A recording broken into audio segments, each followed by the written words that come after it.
오늘 말씀 제목이 내게 임한 말씀입니다. 오후에 성경 퀴즈 대회도 있고 우리와 같이 말씀의 은혜를 깨닫기를 원하는데요.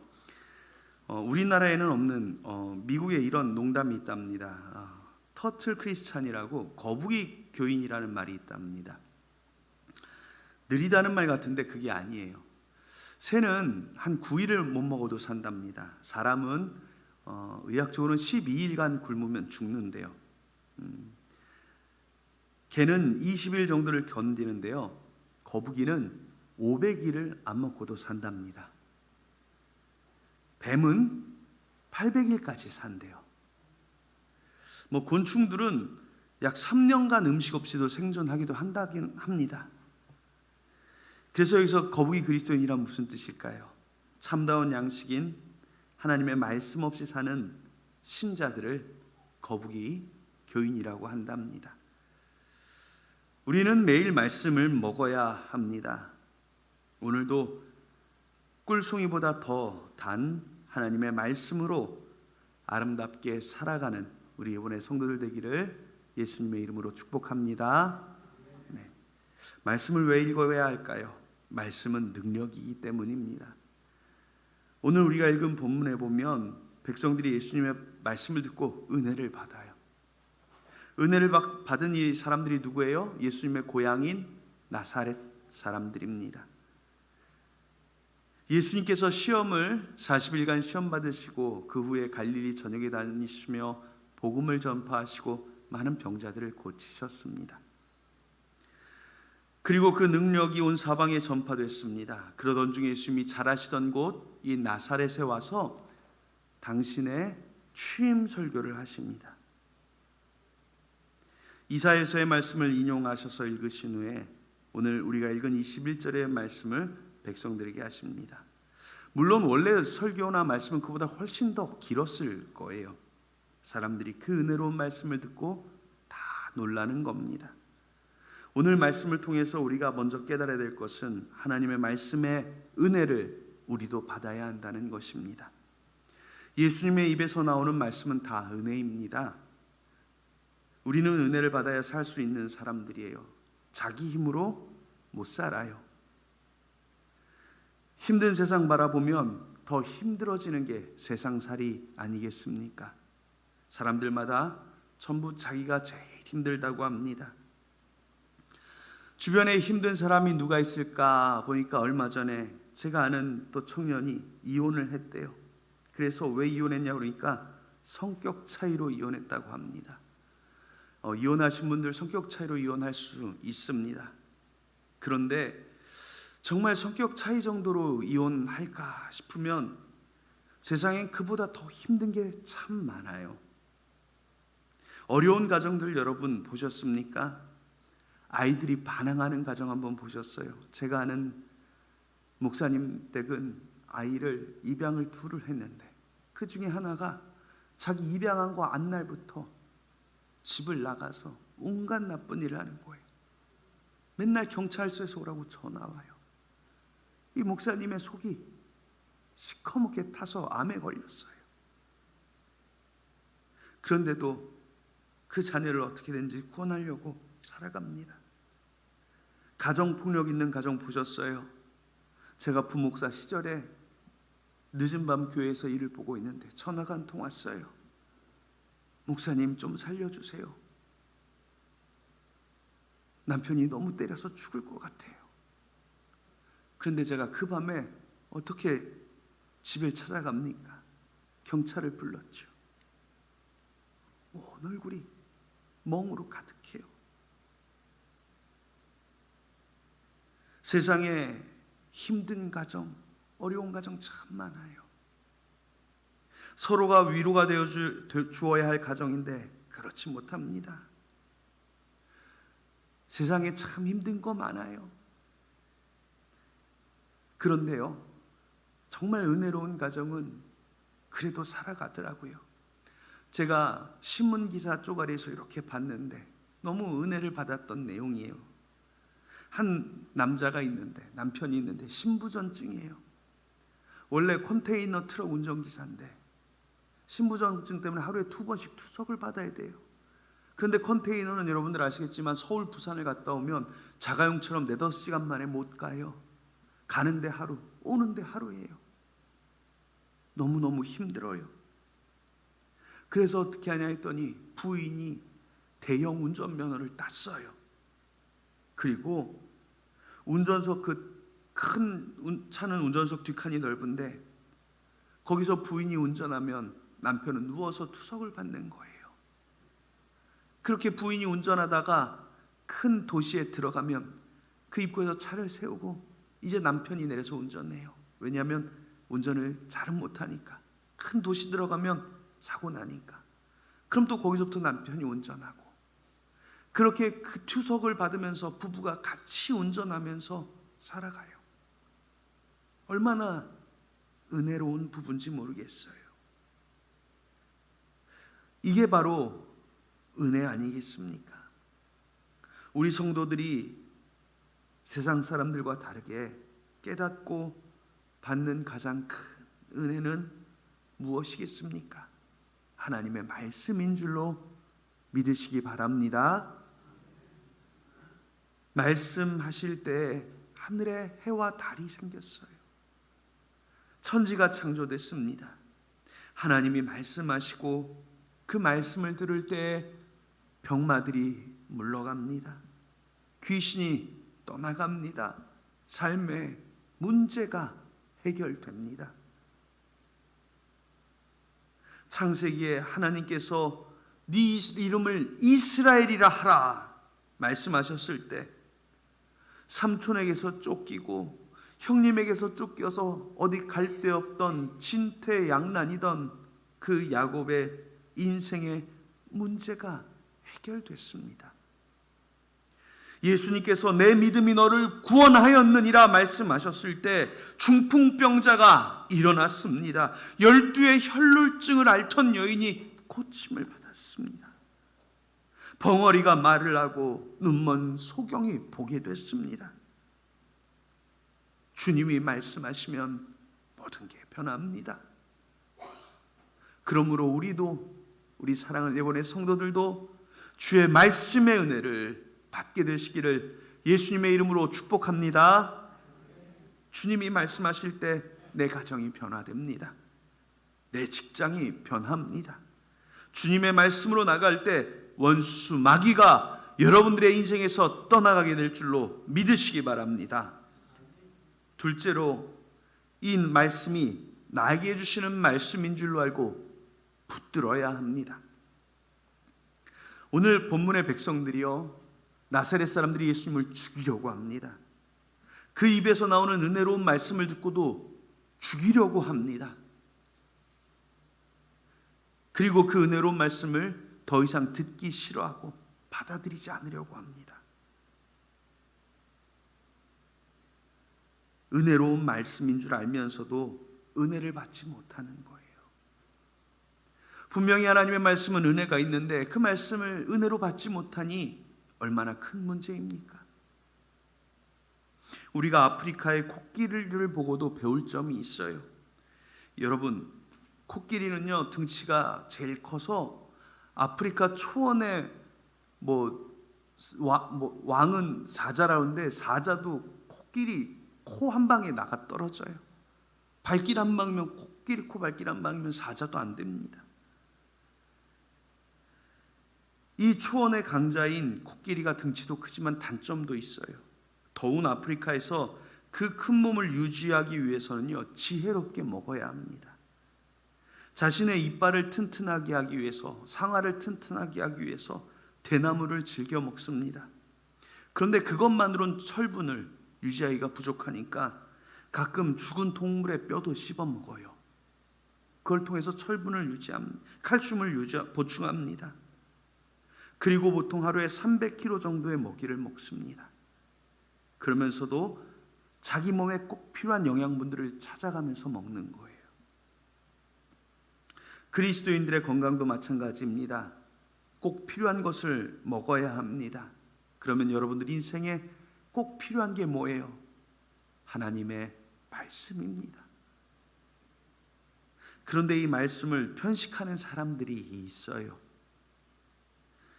어린아이들이 밥상에 앉아서 여러분 햄만 달라고 하면 얼마나 속 터져요. 야, 옆에 김치도 먹고 콩나물도 먹고 시금치도 먹고 좀 같이 먹어. 그런데 맛없어 그러고 햄만 먹어요. 속 터집니다. 많은 그리스도인들이 그렇게 살아갑니다. 자기 귀에 거슬리는 말씀 안 들어요. 귀를 막아버린 것처럼 오늘 나사렛 사람들처럼 안 듣습니다. 어려운 말씀, 까다로운 말씀, 조금 이해하기 힘들면 마음을 닫아버려요. 아이, 난 몰라. 그리고 하나님의 받아들이기 어려운 명령들도 다 그냥 건너 뛰어버립니다. 그래도 믿음은 구원으로 받으니까 괜찮겠지. 사랑하는 여러분, 코끼리는 달콤한 야자 열매만 찾아다니지 않았습니다. 코끼리는 자신의 몸을 위해서 스스로가 단단한 대나무를 억지로 씹어먹고 죽은 동물의 뼈도 먹었습니다. 우리 그리스도인들에게도 이 같은 지혜가 필요합니다. 그러면 우리가 어떻게 어려운 말씀을 받을 수 있을까요? 오늘 성경에 예수님은 엘리야 때 많은 과부 중에 사르밧 과부만 축복을 받았고 엘리사 때 많은 나병 환자 중에 나아만만 구원받았다고 합니다. 이 사실 여기서 더 중요한 게 뭐냐면요, 많은 이스라엘 과부가 있는데 사르밧 과부는 이방인이에요. 이스라엘 중에 많은 나병 환자가 있는데 나아만은 아람 군대 장관이에요. 이방인이에요. 유대인들이 이방인을 얼마나 멸시했는데요. 마치 일제시대 때 일본 사람들이 한국 사람들을 조센징이라고 무시하듯이 그렇게 무시했거든요. 그런데 구원받은 과부는 이방 과부고 구원받은 나병 환자는 이방 나병 환자입니다. 이들이 축복받고 은혜받은 특징이 무엇입니까? 자기에게 주신 말씀인 줄 알고 순종할 때 축복받았습니다. 이 말씀이 내게 주신 말씀임을 깨달을 때 그 말씀대로 사는 결단을 보여줄 때 축복받은 거예요. 사르밧 과부는요, 엘리야 시대 때 3년이 넘는 기근이 들어 온 땅에 먹을 게 없었어요. 그래서 이 여인이 이제 딱 한 번 먹고 죽을 만큼의 한 줌의 가루와 약간의 병에 남은 기름밖에 없었어요. 그래서 가지를 주워다가 그걸로 마지막으로 떡을 구워 먹고 아들과 함께 죽어야겠다 생각하며 할 때 엘리야의 말씀을 듣고 그것들로 엘리야를 위하여 떡을 구워 가져다 줍니다. 여러분, 내가 먹고 죽을 건데 마지막 이거라도 먹고 죽으려고 했는데 그걸 달라는 하나님의 선지자가 얼마나 원망스러웠을까요? 아마 못할 수도 있을 거예요, 보통 사람 같으면. 하지만 그 말씀을 듣고 순종했을 때 그 여인의 병에 기름이, 그 여인의 가루가 언제까지? 가뭄이 끝날 때까지 닿지 않는 축복을 받았습니다. 나아만은 나병을 고치기 위해 엘리사를 찾아왔습니다. 엘리사가 얼굴도 안 쳐다봐요. 문도 안 열어주고 그냥 요단강에 가서 7번 씻고 가라고 합니다. 그 말들은 나아만이 얼마나 상처받았을까요?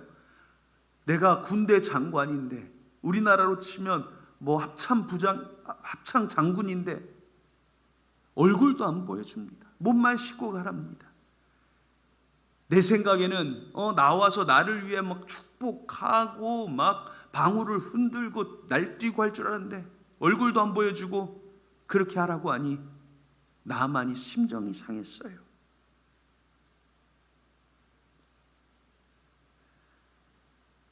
저 더러운 흙탕물인 요단강에 7번 씻으라니 혹시 더러워서 병이 더 걸리진 않을까 걱정이 될 수도 있습니다.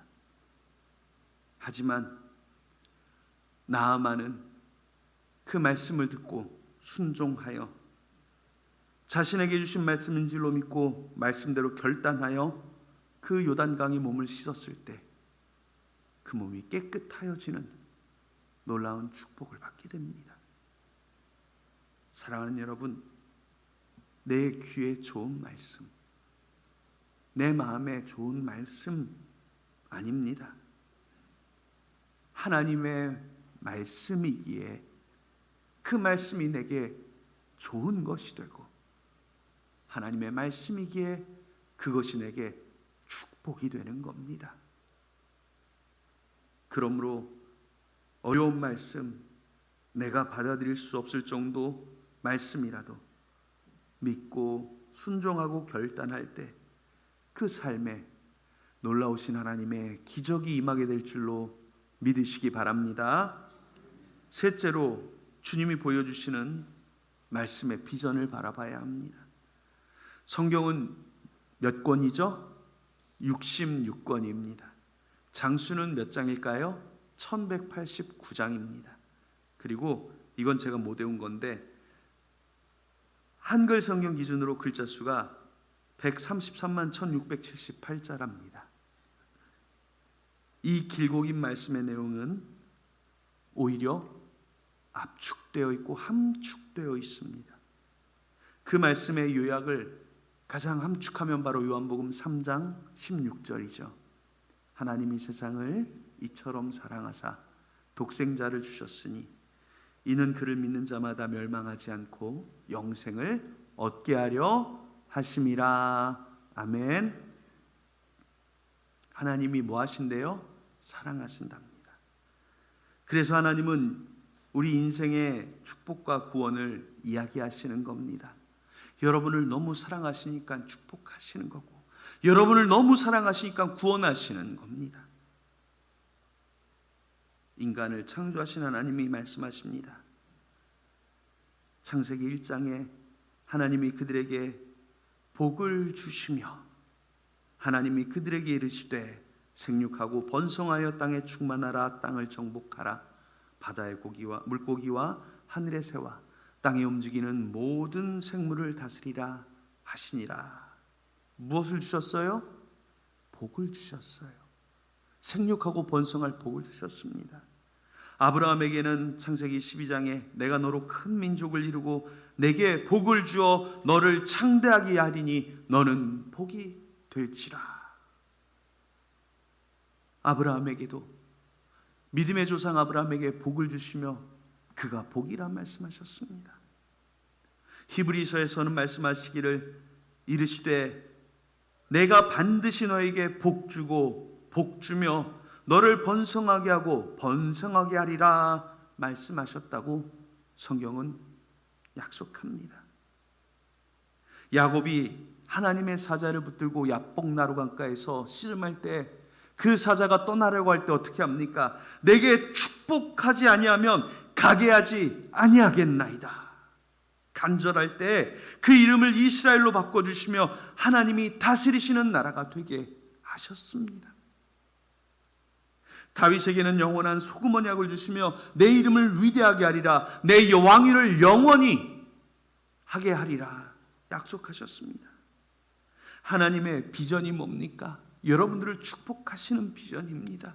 여러분들에게 영원히 복 주고 복 주시려는 그 믿음의 자녀를 향한 하나님의 계획은 영원합니다. 분명합니다. 수천 년간 변하지 않았고 이제 앞으로도 예수님 다시 오시는 그날까지 변하지 않을 약속입니다.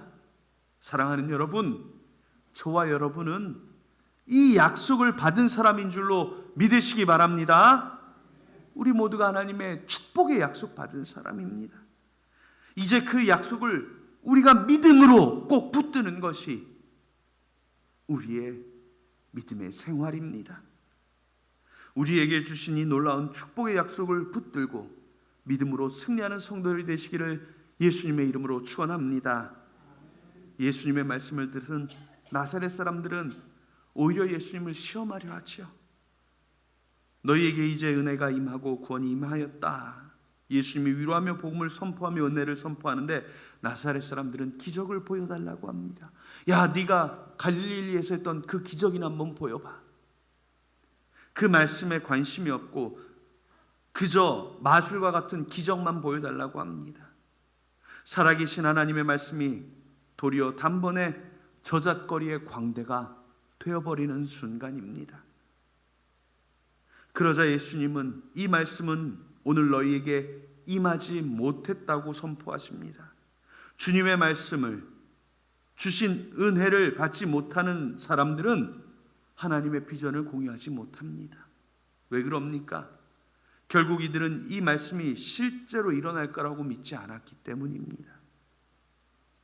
지금의 현실이 얼마나 어려운데 그런 기적이 일어나겠는가 생각합니다. 이 나사렛 사람들의 무지가, 불신이 하나님의 능력을 막고 있습니다. 하나님의 구원의 길을 가로막습니다. 하나님의 축복이 오지 못하도록 막습니다. 하나님께서 바라보시는 그곳을 함께 바라볼 때 하나님의 권세가 임하는데 이들은 자신의 눈을 막았습니다. 그래서 진정한 기적, 그 말씀을 듣고 구원을 받고 은혜를 받고 축복을 받는 그 기적을 체험하지 못합니다. 사랑하는 여러분, 하나님의 이 축복의 말씀들은 오늘 우리에게도 임하였다고 말씀드렸습니다. 이제 그 축복은 지금도 저와 여러분들의 삶에, 여러분들의 가정에, 여러분들의 자녀에게, 여러분들의 인생에 지금도 이루어지고 있는 줄로 믿으시기 바랍니다. 하나님의 비전은 지금도 이루어지고 있습니다. 하나님의 말씀은 지금도 여러분들 삶 속에 우리가 보는 대로 또 보지 못하는 대로 상관없이 하나하나 이루어지고 있습니다.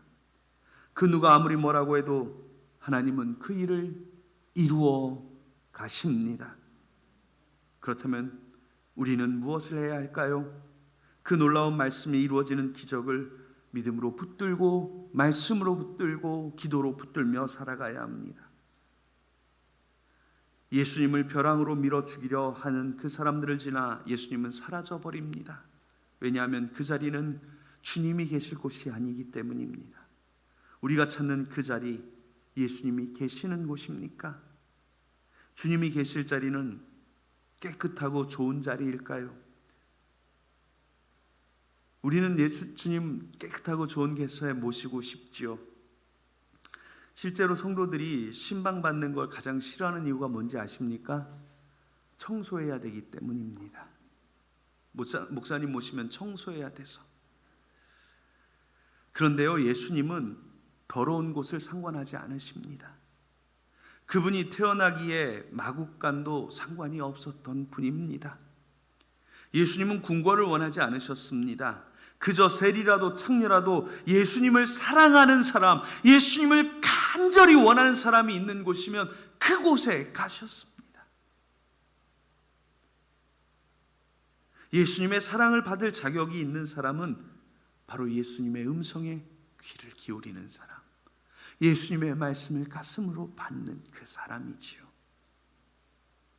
그리고 그 예수님의 사랑을 기적으로 삶에 누리는 사람은 들은 말씀대로 삶 속에 순종하며 살아가는 사람입니다. 예수님의 사랑을 약속받은 우리 예본의 성도 여러분, 주님의 음성에 귀를 기울이십시오. 주님의 말씀을 마음으로 받고 삶에 순종하며 살아가십시오. 이제 오늘 또 한번 결단합시다. 내가 하고 싶었던 것, 내가 가진 가치 기준 그런 거 아닙니다. 오직 하나님의 말씀대로 그 음성대로 살아가겠노라. 이 시간 결단하십시오. 여러분, 우리는 이 하나님의 비전을 공유해야 합니다. 하나님이 바라보시는 곳을 우리가 바라봐야 합니다. 그때 우리는 온전히 주님을 향하여 나가게 됩니다. 온전히 주님을 향하여 순종하여 갈 때 그곳이 바로 천국을 향해 가는 방향입니다. 우리의 구원의 방향입니다. 하나님의 역사가 이루어지고 능력이 이루어지는 방향입니다. 더 이상 어떤 시간도 방향도 우리에게 중요하지 않습니다. 여러분들이 하나님의 말씀으로 하나님과 동행하는 그 자리가 바로 하나님의 천국의 시작이고 하나님의 기적의 시작이고 하나님의 능력의 시작입니다. 우리 성도들 잘 아는 찬양 있죠? 주님 말씀하시면 내가 나가리다. 주님 뜻이 아니면 내가 멈춰서리다. 나의 가고 서는 것 주님 뜻에 있으니 오 주님 나를 이끄소서. 뜻하신 그곳에 나 있기 원합니다. 이끄시는 대로 순종하며 살리니 연약한 내 영혼 통하여 일하소서. 주의 나라와 그 그 뜻을 위하여. 오늘도 내게 임한 말씀이 나를 살리고 나를 움직이게 합니다. 말씀 가운데 살아가십시오. 말씀의 은혜 가운데 살아가십시오. 이 한 주간도 말씀 붙들고 주의 축복의 약속 붙들고 구원을 경험하며 살아가는 우리 예번의 성도들 되시기를 예수님의 이름으로 축원합니다. 기도하겠습니다. 하나님, 말씀만이 나를 살게 하고 말씀만이 나를 힘있게 하고 말씀만이 내게 능력이 될 줄로 믿고 이 시간도 주 앞에 나왔습니다. 말씀의 은혜 앞에 선 사랑하는 성도들 기억하여 주시고 말씀의 은혜 가운데 살아가는 성도들의 삶의 자리마다 하늘의 은총으로 채워 주시옵소서. 오직 주의 능력이 성도들의 삶을 새롭게 하고 인생의 축복을 더하여 주시고 가정의 능력을 더하여 주시고 사랑하는 성도들의 가는 길마다 기적으로 나타내 주시기를 예수님의 이름으로 기도합니다. 아멘.